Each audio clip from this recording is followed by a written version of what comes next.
www.hazratfirozmemon.org یہ بھی معرف القرآن سے ہے اور سورہ نصر سے، اور جس طرح لکھا ہوا ہے تفسیر میں اسی طرح پڑھ رہا ہوں.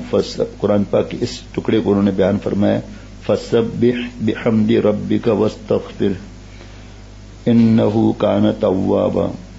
تو اپنے پروردگار کی حمد کے ساتھ اس کی تسبیح کروں اور اس سے مغفرت مانگو، یقین جانو وہ بہت معاف کرنے والا ہے. تفسیر: حضرت صدیقہ عائشہ رضی اللہ عنہ فرماتی ہیں کہ سورت کے نازل ہونے کے بعد آپ صلی اللہ علیہ وسلم جب کوئی نماز پڑھتے تو یہ دعا کرتے تھے، سبحانک ربنا وبحمدک اللہم اغفر لی.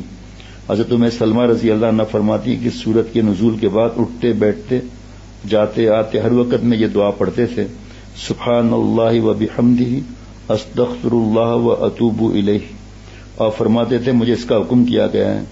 اور دلیل میں اذا جاء نصر اللہ کی تلاوت کرتے. حضرت ابو ہریرہ رضی اللہ عنہ فرماتے ہیں کہ اس سورت کے نزول کے بعد آپ صلی اللہ علیہ وسلم نے عبادت میں بڑا مجاہدہ فرمایا، یہاں تک کہ آپ کے پاؤں ورم کر گئے. اسی سورت کے ذیل میں الگ جگہ لکھا ہے کہ اس کے آپ صلی اللہ علیہ وسلم کی اشارہ ہو گیا کہ اللہ آپ کو بلانا چاہتے ہیں، اور جب ہی آپ صلی اللہ علیہ وسلم نے وحی الہی کی اس کی تلاوت کی تو حضرت ابوبکر صدیق رضی اللہ رونے لگے، وہ سمجھ گئے اس آیت کا مطلب.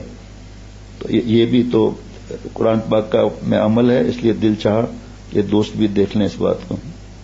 تو جب موت کا وقت قریب آئے تو استغفار کے بارے میں فرمایا. www.hazratfirozmemon.org